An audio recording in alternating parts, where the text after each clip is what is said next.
um tema meio sem graça, assim. Geralmente eu gosto de polemizar ou trazer criatividade nos temas da pregação, mas hoje vai chover. Amém? Vira pro seu irmão, já que eu sou pentecostal, cadê o pastor Maurício? Fala assim, vai chover. Se prepara. Amém? Se eu fosse mais pentecostal, eu ia começar a pular agora e falar, se prepara que hoje vai chover bênção na tua vida, mas eu sou muito pecador para ser tão pentecostal assim. Mas assim, quando você ouve a notícia, pensando na vida prática real do dia a dia, quando você ouve a notícia, vai chover, o que vem à tua mente? Vamos lá, me ajuda a pregar aí, vamos lá. O que vem? Se preparar. Então vai chover, o que você faz? Você começa a se preparar, né? Quando criança vai chover, o que isso implica? Não vou poder brincar. Vai me atrapalhar de alguma forma. Né? O que mais? Vamos dar mais um exemplo aí, vamos lá. Se prepara, quando criança não vou poder sair na rua para brincar. Tira a roupa do varal. Fecha a casa.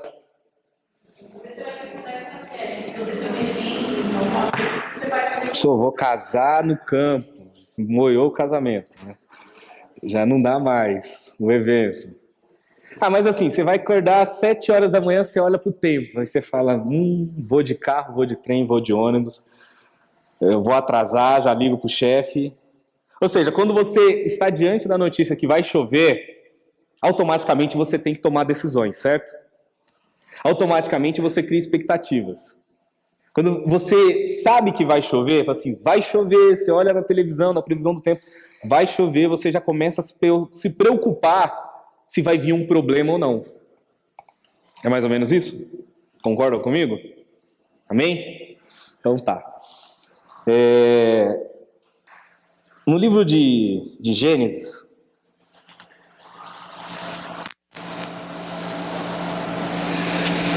capítulo 6, 7, do 5, começa no 5, mas 6, 7, 8, 9, a gente aprende e vê a história de Noé, né? Noé, a Arca de Noé. As crianças geralmente conhecem melhor essa história do que a gente. Mas tem ali a história de Noé, ela é rica em detalhes, ela é rica em complexidade.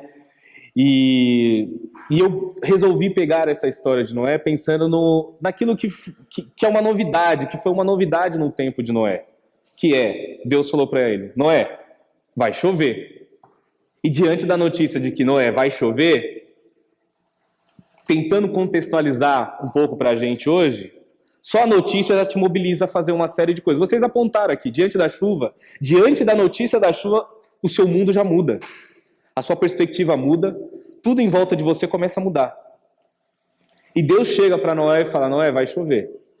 E aí a gente vai ver, vai tentar buscar só alguns pedaços. Eu não quis. Eu pensei em tentar explorar toda a história de Noé, só que ia ser muito versículo, e eu me empolgo falando, então ia ficar 3 horas pregando aqui, não ia dar certo. Então eu falei, eu vou me concentrar só numa etapa e vou fixar nisso para a gente poder explorar melhor. Mas pensando ainda nessa introdução do que é chuva, da questão da chuva, é claro que você pode dizer assim, Edil, mas para o camponês, para o agricultor, para a pessoa que mora no deserto, para a pessoa que mora no sertão nordestino hoje, chover é uma notícia boa. É uma coisa boa. E a ideia é isso, a gente vai trabalhar com a notícia da salvação das duas formas.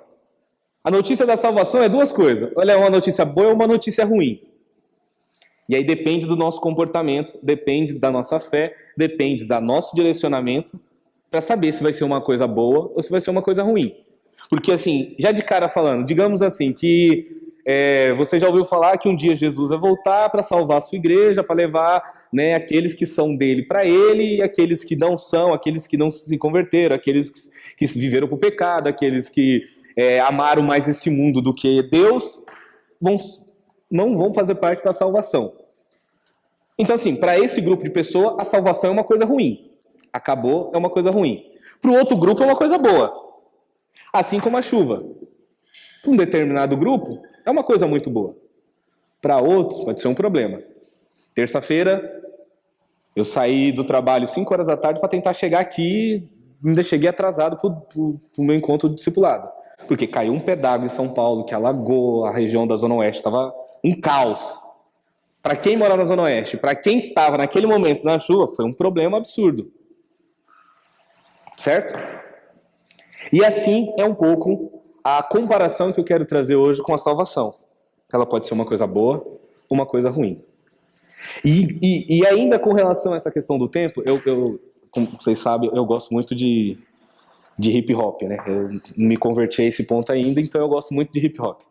E aí o Racionais, ele tem uma música que fala que a vida é desafio, e em um trecho da vida ele fala assim: na cidade bom, você espera tempo. Na cidade grande é assim, você espera tempo bom, mas o que vem é tempo ruim.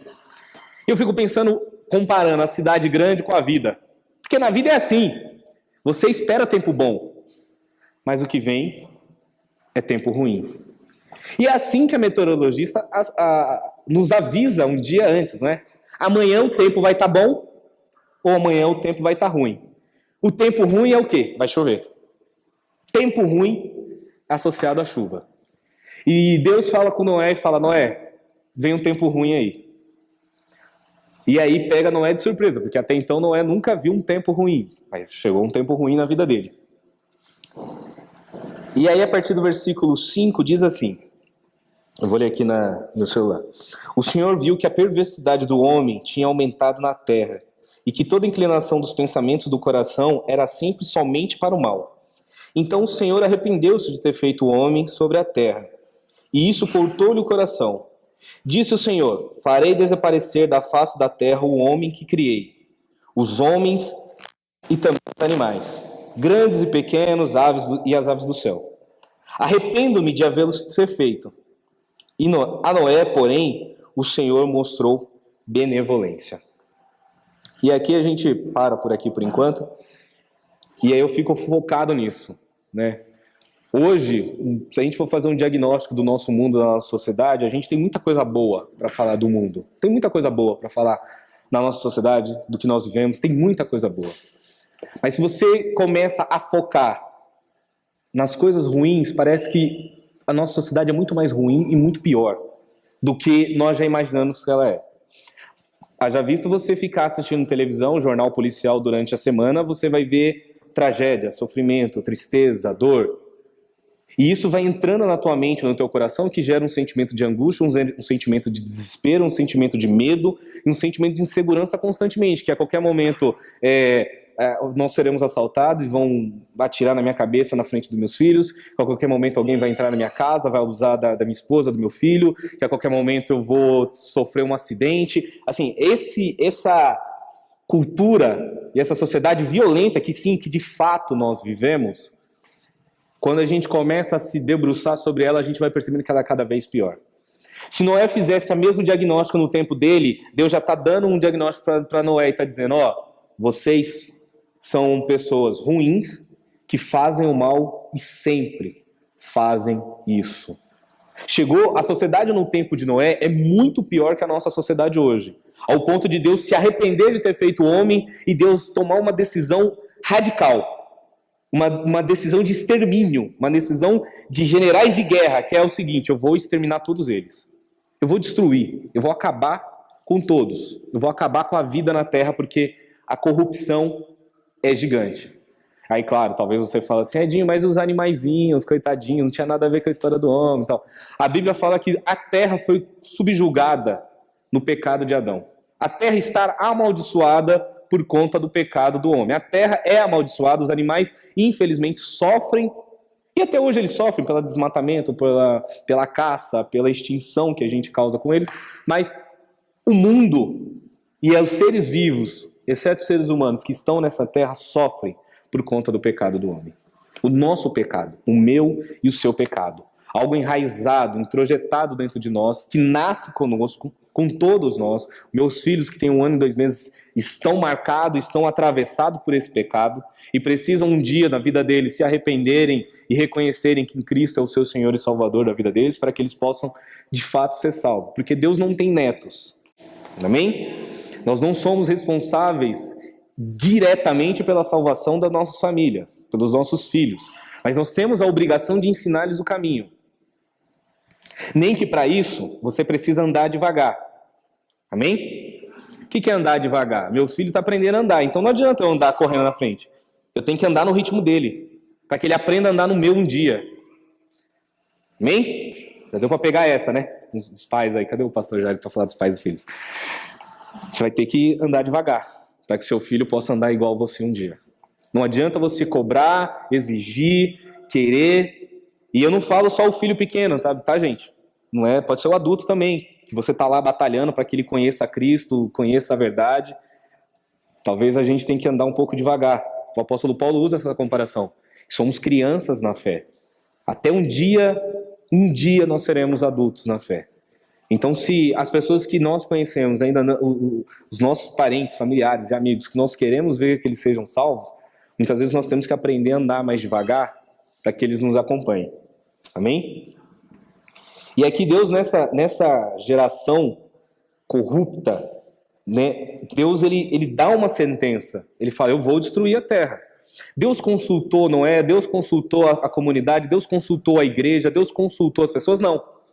Deus simplesmente tomou uma decisão. E o que isso é importante para mim e para você? Deus é soberano nas decisões dele. Deus não depende de mim, de você, para realizar, para fazer ou para decidir nada. Amém? Não somos nós que determinamos para Deus o que ele quer fazer. Há muita pregação, há muita gente ensinando isso, que você determina e Deus te obedece, você determina e Deus faz, você determina e Deus realiza os seus desejos, como se Deus fosse um gênio da lâmpada, que você vai lá, esfrega a lâmpada, sai o gêniozinho azul e fala, você tem 3 pedidos, escolha os 3. Não, Deus é soberano nas suas escolhas. Ele não depende de mim para que ele tome as decisões dele. E isso influencia nos meus pedidos de oração, porque não basta eu ficar ali batendo, martelando, Deus, eu quero isso, se não for vontade de Deus. Não adianta, Deus é soberano na vontade dele. Mas Deus, ao mesmo tempo que é soberano na vontade dele, ele tem olhos de misericórdia, que é o que ele teve com Noé. Mesmo diante de uma catástrofe anunciada, mesmo de uma decisão tomada, Deus ele olha para a terra e fala assim, tá, mas no meio dessa escuridão toda, no meio dessa sociedade corrupta, no meio desse mundo devastado pelas trevas e pelo pecado, tem um homem. Tem um homem ali que vale a pena investir nele. Um homem vale a pena não destruir tudo por conta dele. O projeto de um mundo é muito maior que uma única vida. Mas Deus abriu mão do projeto para salvar uma vida. Assim como ele abriu mão do único filho para salvar todos nós. E isso é muito forte para a minha vida e para a sua vida. E aí a gente vai vendo uma série de coisas que é um mundo que se encheu de violência à medida que o coração do homem se torna cada vez pior. Geralmente quando eu converso com pessoas mais velhas que eu, a tendência é eles me dizer que o mundo hoje está pior do que era antes. E às vezes eu escuto até com uma coisa nostálgica. E eu consigo, inclusive, fazer essa coisa nostálgica. Porque eu brinquei na rua, eu empinava pipa, eu jogava bola, eu ia para tudo quanto é canto. Hoje, não dá para ser da mesma forma. Você percebe que o mundo mudou. Não é mais como era antes. Mudou. E isso foi por conta do pecado do coração do homem cada vez mais. A Bíblia fala que aos finais dos tempos, né, o coração de muitos se esfriaria. A violência ia aumentar, a destruição. O mundo, essa é a radiografia do mundo. O problema é que a gente é muito regional. O que é isso? O que é regional? A gente olha para Deus a partir do nosso umbigo. Amém? Né? Eu lembro que ano passado, ano retrasado, quando teve a crise hídrica aqui em São Paulo, e aquela coisa de água, e aí as pessoas ficam assim, nossa, tá faltando água, tá faltando não sei o quê, é o fim dos tempos, é violência, é o PCC, é isso e aquilo. E aí eu falo assim, nossa, agora que faltou água para você, chegou o fim dos tempos. O cara que está lá na Síria sofrendo, morrendo, com a família dele destruída, a nação dele destruída, lá ainda não chegou o fim dos tempos. Mas para você, porque faltou água na sua casa, é o fim dos tempos. Sabe? É porque a gente olha para o mundo hoje, a gente vê a situação do Rio de Janeiro, a gente acha, é o fim dos tempos. Mas se você for olhar para a África, coitada, o fim dos tempos já chegou para eles há muito tempo, então. Isso que é o quê? Que é Deus regional. A gente enxerga o mundo, enxerga Deus a partir da nossa perspectiva. O que é um problema, muitas vezes, porque a gente pode cometer injustiças quando a gente pensa dessa forma.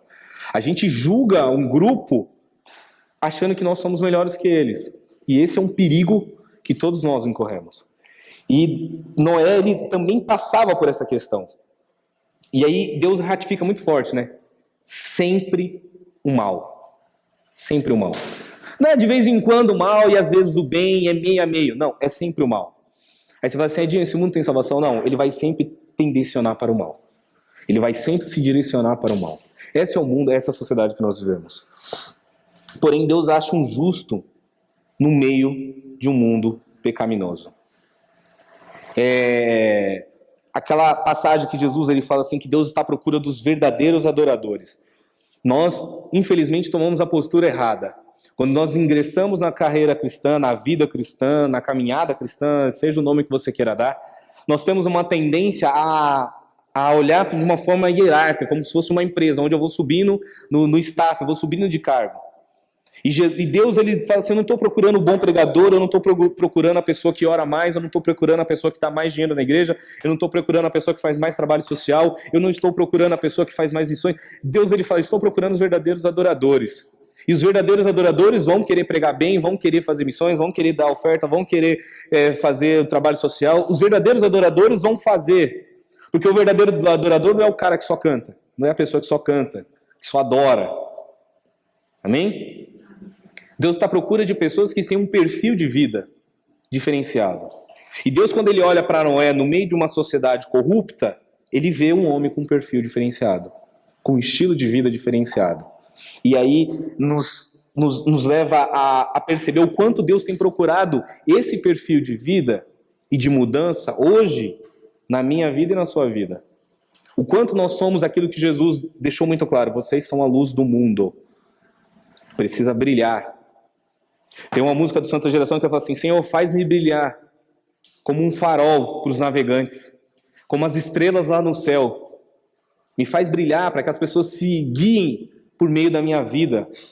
Faz-me brilhar, Senhor. Jesus fala, vocês são a luz do mundo. Mas se a luz é escondida, só vai ter o quê? Trevas. E esse mundo só vai nos oferecer isso. Só vai nos oferecer as trevas. O Noé, e aí é uma coisa que não adianta você perguntar para mim, que eu não vou saber te explicar. A Bíblia fala que ele viveu até 950 e poucos anos. Amém? Ele é quase um Highlander, assim, imortal. Você pergunta, Edinho, como isso é possível? Eu não faço ideia, eu também não vou perder meu tempo tentando estudar isso. A gente pode combinar o seguinte, assim, lá no céu eu vou montar uma caravana. Aí eu tenho que conversar com Moisés como que o mar se abriu, eu preciso perguntar para Jonas como que foi ficar 3 dias dentro do peixe, eu preciso falar com o Davi como é que ele acertou o gigante tão distante, eu preciso conversar com o Josué como que é fazer o sol parar, eu tenho uma série de perguntas para fazer com esses caras. Aí se você quiser a gente vai partir do portão celestial, se você estiver no céu, claro, eu vou estar com certeza, e aí a gente pode ir lá fazer essas perguntas, a gente pode chegar em Noé e falar, cara, como que você viveu tanto tempo? Porque não adianta. Tem algumas explicações na Bíblia que você vai acreditar pela fé, e somente pela fé. Não me pergunto que eu não vou saber te explicar. E nem quero, nem vou perder meu tempo. Você pode encontrar outras pessoas que de fato se dedicam a isso, eu acho bem bacana, mas eu não aspiro a isso, não. E Noé era um homem que viveu muito tempo. E eu fico pensando, que sofrimento. Imagine você viver durante tanto tempo num mundo sem Deus. Imagine você viver tanto tempo isolado num mundo de perversidade. Vamos pensar melhor. Imagine você viver tanto tempo dentro da sua família, onde todo mundo lá, ninguém serve a Deus, você é a única pessoa que clama por aquele lugar, que ora por aquele lugar. Imagine que você é a única pessoa naquele trabalho que pede a Deus. Tem hora que você fala assim, eu não aguento mais. Mas Noé viveu 950 anos nessa terra aguentando esse sofrimento.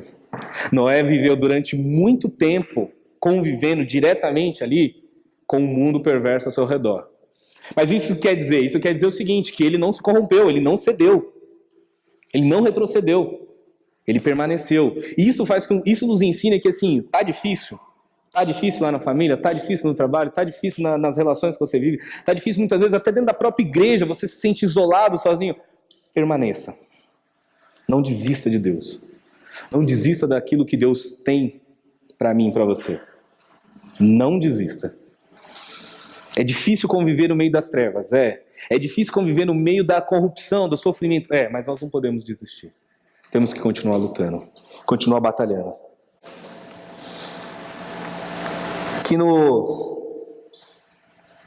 Mas no meio de tanta escuridão, Deus achou um ponto de luz. Um homem justo fez toda a diferença. Deus continuou com o seu plano para acabar com os homens, mas decidiu poupar a família de Noé, quando a gente vê ali a partir do 11 até o 21. E aí, qual o versículo? Pode do 9, que deve estar ali no meio? Diz assim: essa é a história da família de Noé. Noé era homem justo, íntegro, entre o povo da sua época. Então assim, Deus teve benevolência, porém Deus agora aponta, era um homem justo e íntegro, no meio da sua época. Noé gerou 3 filhos, Sem, Cã e Jafé. Ora, a terra estava corrompida aos olhos de Deus e cheia de violência. Ao ver como a terra se corrompia, pois toda a humanidade havia corrompido a sua conduta, Deus disse a Noé: darei fim a todos os seres humanos, porque a terra se encheu de violência por causa deles. Eu os destruirei com a terra. E e continuando fala, não sei se está batendo ali. E disse a Noé, aqui no meu está dizendo assim: você, porém, fará uma arca de madeira, de cipreste, dividida em compartimentos, e revestir-a com piche por dentro e por fora. Faça com 135 metros de comprimento, 22 metros e meio de largura e 13 metros e meio de altura. Faça-lhe um teto com um vão de 45 centímetros entre o teto e o corpo da arca. Coloque uma porta lateral na arca e faça um andar superior, um médio e um inferior. Eis que vou trazer água sobre a terra, o dilúvio, para destruir debaixo do céu toda criatura que tem fôlego de vida. Tudo o que há na terra perecerá, mas com você estabelecerei a minha aliança, e você entrará na arca com seus filhos, sua mulher e as mulheres de seus filhos. Faça entrar na arca um casal de cada um dos seres vivos, macho e fêmea, para conservá-los vivos com você. De cada espécie de ave, de cada espécie de animal grande e de cada espécie de animal pequeno que se move rente ao chão, virá um casal a você para que sejam conservados vivos. Armazene todo tipo de alimento para que você e eles tenham mantimento. Noé fez tudo exatamente como lhe tinha ordenado.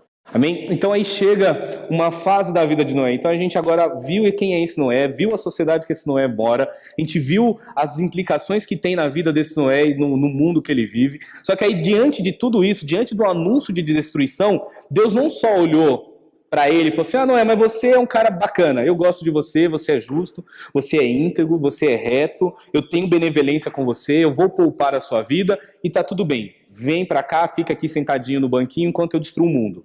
Não. Deus dá uma missão para Noé. Deus chama Noé e fala assim: você vai participar do meu projeto. Você participa da história comigo. E isso para mim é muito lindo, porque assim, eu entendo que Deus participa da história. E Ele me convida a participar da história. A minha história a história da minha vida não é um conto de fadas, ou não é uma coisa à sorte, não é uma coisa ao acaso, não é uma coisa jogada aos dados, não. Deus esteve presente desde o início, Deus continua presente, e Deus me usa, inclusive, para modificar a minha história. É por meio das minhas experiências com Deus que Deus me modifica e que Deus modifica o mundo ao meu redor. Amém? Tem outra música de rap. O Projota, ele fala assim, moleque de vila, né, não vacila, porque você vai mudar o mundo ao seu redor.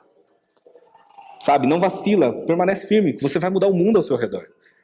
E eu vejo o quanto Deus convida Noé, Deus dá uma promessa para ele, Deus faz uma aliança com ele, e Deus ainda estabelece: a sua família vai ser salva junto com você.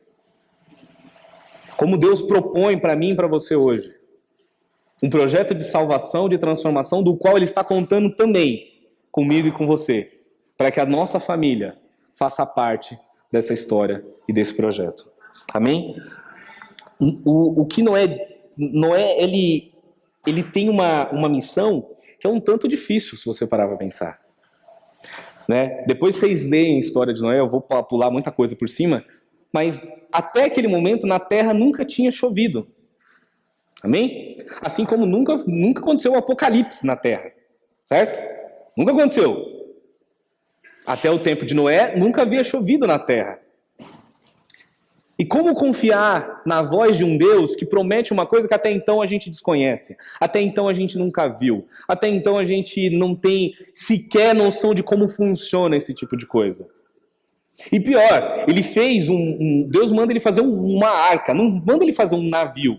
Porque com o navio, Noé poderia ser tentado a querer ir buscar lugares onde Deus não colocou ele. Porque com o navio você pode ir. Uma arca não, ela só flutua. Não tem como você direcionar uma arca. A arca fica, né, como o termo popular, a Deus dará. A arca fica totalmente dependente de Deus. A arca não permite que o homem controle. Sabe, o meio de salvação que Deus deu para Noé não permitia que ele controlasse. O meio de salvação que Jesus nos apresenta não permite que eu e você controle ele. Não permite que eu e você controle a salvação. Não dá. Você só pode entrar, você só pode aceitar e você só pode confiar. E crer que ele vai me conduzir. Eu não tenho controle. Só que durante toda a nossa vida o que nós mais queremos é controle. Nós ficamos hoje, sofremos de ansiedade, é o mal do nosso século, a depressão, porque em grande parte é o controle que nós perdemos. Seja o controle financeiro, o controle da família, o controle de N coisas. Do futuro, da nação, de tudo. E Deus faz um projeto de salvação onde ele vai condenar o mundo e ele chama Noé para construir, só que ele fala assim, você vai construir, mas você não tem salvação nenhuma nisso. Você não tem controle nenhum nisso. Você não tem responsabilidade nenhuma nisso. Amém? É como Deus fala assim, ó, vem, se arrependa, aceite a Cristo, se batize, fique firme, faça parte dos projetos, leia a Bíblia, ore. Mas não é você que tem um controle para determinar sobre a salvação, sou eu. Eu, com a minha benevolência, que te dou isso. Eu é que te ofereço isso. Só que o que é bacana é que nesse projeto, Deus ele estende para Noé. Ele fala assim, então, vai você e sua família. Amém? Não é só você, é você e sua família. É óbvio que a gente ouve bastante aqueles versículos que fala, será salvo tu e tua casa, ou quando Josué fala, eu e minha casa serviremos ao Senhor. E muitas vezes a gente se apega a esses versículos e a gente sofre por conta desses versículos, porque muitas vezes pessoas da nossa família levam um certo tempo a reconhecerem a Cristo como Senhor e Salvador. Essa promessa de que Deus vai salvar a tua família, coloque no teu coração, depende do tempo, da maneira e do agir de Deus. Eu e você temos que fazer uma coisa, construir a arca, eu e você temos que fazer uma coisa, carregar a nossa cruz e pagar o preço. Jesus não fala, você quer ser meu discípulo? Porque as pessoas elas estavam preocupadas com as coisas do mundo quando Jesus fala isso. Ah, mas vai ter uma festa, vai ter um batizado, vai ter um casamento, vai ter um churrasco de amigos. Jesus falou assim, então, é melhor estar onde está luto do que onde está a festa. Ah, mas ó Jesus, tem um velório aqui, momento de comoção, momento de tristeza, preciso lá enterrar. Jesus, deixa que os mortos enterrem os mortos. Você toma a tua cruz, vem e me segue. Ah, mas Jesus, eu vou abandonar minha família, mas eu vou abandonar as pessoas que precisam e dependem de mim. Jesus está dizendo, pague um preço. E um preço de comportamento de vida, de mudança de vida. Ontem eu estava com uns amigos e a gente estava discutindo igreja e um deles perguntou assim, mas qual que é a função do futuro que a igreja tem que ter? Eu falei, cara, a igreja tem que apontar e sinalizar os atributos de Deus. Ah, não, mas a igreja a gente tem que apontar que a Bíblia é a nossa regra de fé, então a gente tem que apontar para a sociedade que a Bíblia é a nossa regra de fé. Aí eu falei para ele assim, não, porque você encara a Santa Ceia de um jeito, eu encaro de outra. Eu não posso pregar isso para as pessoas, mas eu posso pregar que a honestidade é um atributo de Deus. Eu posso pregar que o perdão é um atributo de Deus. Eu posso falar que o perdoar é um atributo de Deus. Se arrepender é um atributo de Deus. Se sacrificar pelo outro, não só viver em função do meu egoísmo, é um atributo de Deus.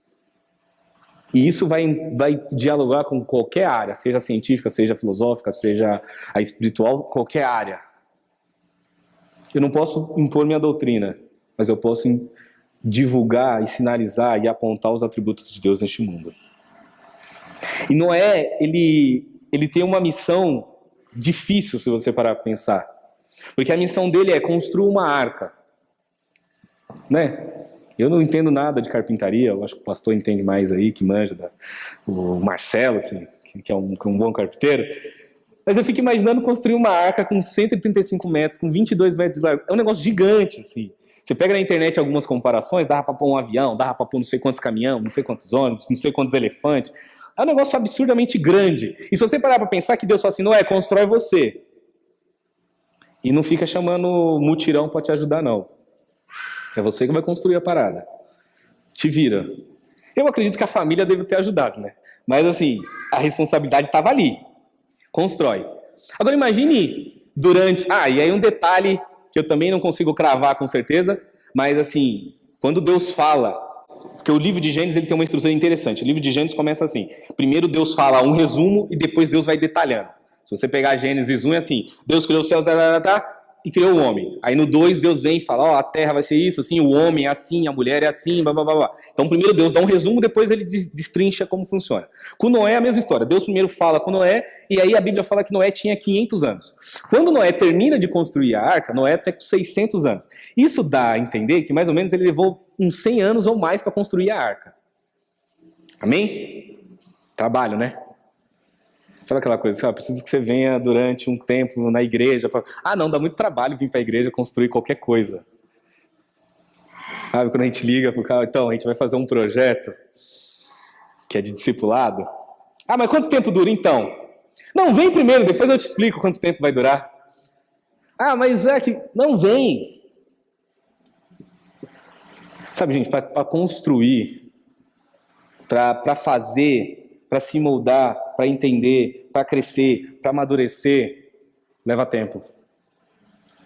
Noé não conseguiria construir aquela arca da noite para o dia, e Deus também não estava com pressa que ele construísse em uma semana, em um mês. Era o tempo que ele levasse, e Deus ia estar com ele. Porque na hora que ele terminou de construir, veio a chuva. Ele anunciou a destruição. Isso me intima e mostra para mim e para você que é o seguinte, que durante o período de construção do nosso caráter, durante o período de crescimento espiritual das nossas vidas, isso leva um tempo. Não é da noite para o dia. Só que assim, leva um tempo, legal, Edinho, beleza, mas leva hoje, a gente não vai levar 100 anos. Amém? Mas também não vai ser da noite para o dia. Tem um período de equilíbrio na nossa vida, na nossa caminhada cristã. Os discípulos foram 3 anos andando com Jesus. E depois o restante com o Espírito Santo. Deus nunca deixou o projeto de salvação a Deus dará. Ele sempre esteve no controle. Amém? Então, nesse processo de construir a arca para se salvar e para salvar a família e os animais, o Noé ele tem uma missão talvez até ingrata. Porque imagine você construindo algo, uma sociedade corrupta ao redor de você dizendo... você é louco. Você tem problema. Nunca choveu. Você fala que Deus falou com você, que você ouve uma voz na sua cabeça. E você está dizendo que você vai ser salvo, você e sua família, nessa arca, e você vai colocar todos os animais. Outra pergunta também que não, lá no céu a gente pode descobrir. Como que os animais foram parar todos lá? Lá a gente descobre, não tem explicação para isso. Talvez o pastor, que é veterinário, descubra aí um meio científico de como que a gente atraiu sonora, sei lá, telepaticamente os animais. Não sei se é possível. E casais ainda, né?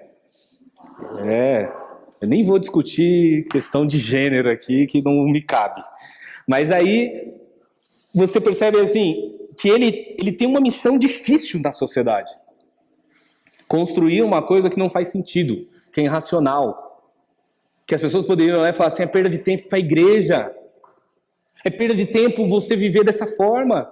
Você é louco, você abandonou a vida que você tinha antes.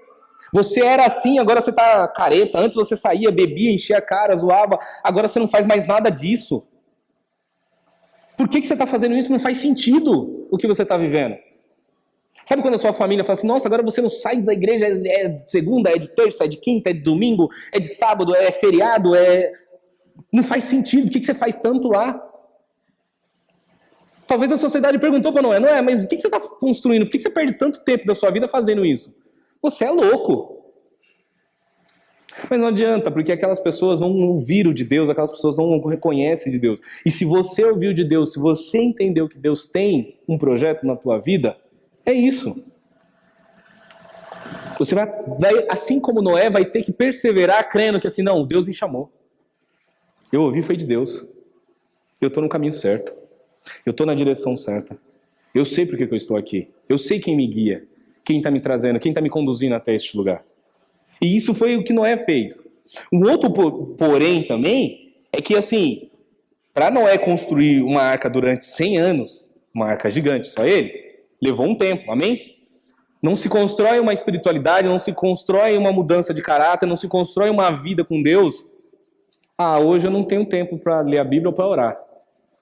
Não existe, gente. Se você não tem 20 minutos do seu dia, isso aqui é pouco, 15, 20 minutos do seu dia para orar, para ler a Bíblia, para meditar na palavra de Deus, eu não sei que tipo de espiritualidade nós estamos tendo com Deus. Porque com Deus nós não estamos vivendo. Edinho, mas isso é duro, isso é pesado. É pesado porque é pesado. Deus, como eu falei, ele é soberano ao ponto de tomar a decisão de destruir o mundo. Então, assim, o que foi construir uma arca durante 100 anos? O que é abrir mão durante o dia? Trocar. Porque é isso, você vai ter que trocar. Alguma coisa, o sono, a Netflix, a internet, o Facebook, o Instagram, o filme, o jogo, alguma coisa você vai ter que trocar e dar para Deus. Não podemos viver uma espiritualidade que a gente é só o dia de culto. Amém? Sabe, nós não podemos dar essa desculpa para Deus. Deus, eu não tenho tempo para ler a sua palavra, eu não tenho tempo para buscar o Senhor, eu não tenho tempo, minha vida é muito corrida. Mentira! Você sabe que é mentira. Você tem tempo sim. É só você abrir mão de alguma outra coisa. É só você colocar Deus como prioridade. Aí o que não é prioridade acima de Deus, você consegue fazer. Amém? O pastor da minha outra igreja, ele fala assim, no meio do meu casamento, ele falou assim, o segredo pro casamento. Aprenda a ceder. O casamento feliz, você aprende a ceder. Eu falei, beleza, pastor, pode deixar. Uma semana depois eu já aprendi que tinha que ceder em vários aspectos. Até hoje tem que... Não adianta você colocar a sua prioridade em primeiro lugar. Com Deus é a mesma história. Deus requer, Deus pede. E assim, eu nem vou ficar discorrendo sobre a Bíblia. Você conhece muitas coisas. Mas a Bíblia fala que o Espírito Santo tem ciúmes. A Bíblia fala que Deus zela pelo seu povo. A Bíblia fala que você tem que orar incessantemente dia e noite. A Bíblia fala que você tem que... O livro dessa lei não tem que se apartar da tua boca. Você tem que meditar nela dia e noite. A Bíblia não fala assim, eu comigo mesmo. Eu acho que é contando pra mim. O meu pecado dizendo, de 20 minutos, meia hora tá bom por dia. Mas se a gente for radical, Deus pede muito mais. É muito mais que a gente deveria entregar para Deus e a gente não entrega. Para viver esse projeto de mudança, de amadurecimento, de transformação e de salvação, Deus pede muito mais para nós.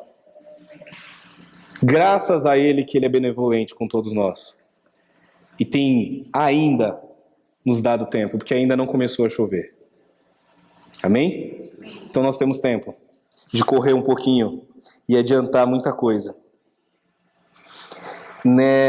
Foi um tempo que provou a sua fé, sua perseverança, e ao mesmo tempo provou a capacidade de comunicar seu Deus e fazer com que um outro siga. Amém? Eu acho que Noé teve tempo durante 100 anos para convencer a própria família dele de que, vocês têm que entrar nessa comigo, porque senão vocês vão morrer como todos os outros. Vão ser destruídos como todos os outros. Amém? Noé teve tempo. Ao mesmo tempo também que Noé, ele trabalhou com uma coisa, com uma perspectiva para nós, cabe talvez mais para nós líderes, assim, aqueles que ficam imaginando, sonhando com o crescimento da igreja, que Noé montou uma igreja de 7 pessoas ali, com ele 8. Amém? Um projeto de 100 anos para 8 pessoas, já pensou? Eu confesso, já confessando meu pecado, que eu ficaria muito frustrado. Eu falo, não, Deus, só 8? Não, Deus, peraí, deixa eu levar mais uns 50. Para encher meu ego, assim, sabe? Falar, caramba, trouxe mais 50. Deus falou que era eu e minha família, mas fui muito mais além. Amém? Vamos fazer discipulado com 5 pessoas? Olha, tem certeza disso? Durante tanto tempo. Será que vai dar certo? Aí depois eu me convenci, Deus me convenceu. E é bom quando Deus quebra a gente, né? E aí, é isso. Ele teve 8 pessoas. O projeto dele, durante muitos anos, durante todo o trabalho, toda a luta que ele enfrentou, toda a dor que ele teve que suportar, todo o sofrimento que ele teve, ele conseguiu trazer 8 pessoas com ele. Por um líder, por um pastor, pode ser uma frustração absurda, né? Toda a minha dedicação e só isso de gente? Pois é. Porque Deus não se impressiona com números. Deus ele tira 2,5 milhões de pessoas do Egito e faz atravessar o mar, mas Deus também salva só 8. Aí você vai entender os parâmetros de Deus, não adianta, não funciona, não dá certo, pode fazer cabalismo, não vai rolar. Não vai rolar. Só confia. Lembra, uma arca, você não navega com a arca, você só fica nela. E espera a água baixar. Espera o tempo de Deus se realizar na minha e na sua vida.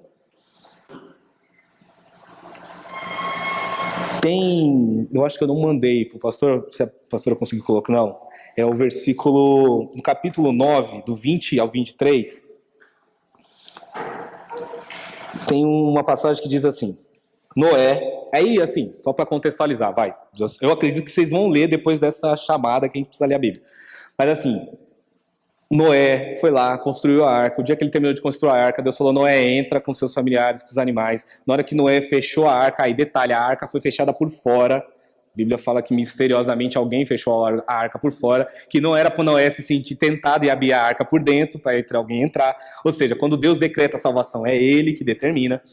E aí, começa a chover, aquilo que ninguém esperava, e chove, a água começa a subir, as pessoas se desesperam, todo mundo morre, e a arca flutua, e a Bíblia fala que a arca vai ficar mais ou menos, você fazer as contas, quase 1 ano e pouco flutuando. E aí começam umas coisas interessantes também, que dá pra gente resgatar da vida de Noé, porque até agora eu só falei bem de Noé, né? Amém? Só falei bem de Noé, né? Mas dá pra gente encontrar os pecados de Noé também, assim como todos os nossos e como todas as outras pessoas da Bíblia. E aí você começa a olhar para Noé. Noé ele tem uma característica interessante. Ele, durante...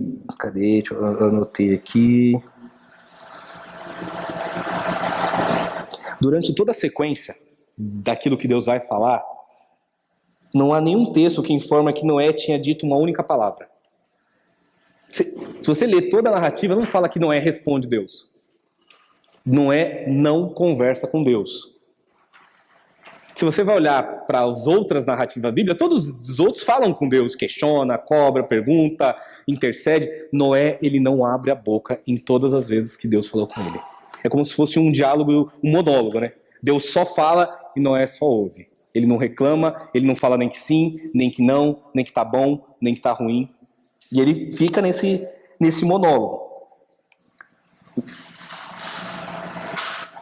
E aí, quando você vai olhar para outras passagens da Bíblia, você pode fazer uma leitura interessante. Deus falou para Abraão, eu vou destruir Sodoma. Aí Abraão começa a dialogar com Deus e fala, Deus, mas se tiver 70 pessoas justas, o Senhor destrói a cidade? Aí Deus fala, eu salvo 70, mas não destruo a cidade. Ah, Deus, se tiver 30, eu salvo, por causa dos 30. Deus, se tiver um único justo, o Senhor ainda vai destruir? Aí Deus fala, eu ainda salvo. E aí Deus vai lá e salva Ló. Moisés, grande profeta Moisés, quando eles atravessam o mar, entram, né, para dentro do deserto e vão ali começar a sua caminhada, Moisés sobe no Monte Sinai e fica lá 40 dias com Deus. Aí a Bíblia fala que Moisés se atrasou um pouquinho. Nesse atraso de Moisés, quando ele desce, o que o povo está fazendo? Um bezerro de ouro. Cria um Deus para adorar. Moisés fica bravo, vai lá, taca as tábuas da lei no chão e volta para falar com Deus, e Deus fala, aí, tá vendo? Acabei de salvar, acabei de libertar e já se corromperam. Vou destruir no deserto, vou matar todo mundo. Né? Parece que o Deus do Antigo Testamento era sangue nos olhos, né? Faca na caveira, não dava boi. E aí você olha Deus falando... Aí que Moisés fala, não, Senhor, tem misericórdia do teu povo, perdoa.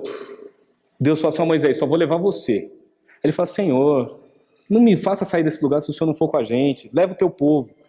E aí Deus se arrepende de querer ter destruído o povo e dá mais uma chance. Aí você começa a comparar tantos outros profetas na Bíblia que você vê que todos eles clamaram pela nação, clamaram pelo povo no deserto, clamaram por um povo em destruição. E você vai pegar poucas figuras na Bíblia que não querem clamar. Uma delas é Noé. Ah, mas ele foi obediente, ele obedeceu cegamente, ele não se perdeu na obediência. Sim, isso é um perigo, porque obediência cega é um perigo. Religiosidade cega, para mim, para você, pode ser um perigo. Estou fazendo porque Deus mandou. E você não analisa as consequências, você não analisa, você não tem certeza se foi Deus mesmo que mandou, você tem uma convicção cega e absoluta, você pode cometer inúmeras injustiças. Quando não, uma vida corrompida que de fato não serve a Deus, mas é só uma vida de religiosidade de aparência. Não estou dizendo que é o caso de Noé, mas essa omissão dele me dá margem para pensar algumas coisas, em comparação com outros homens da Bíblia.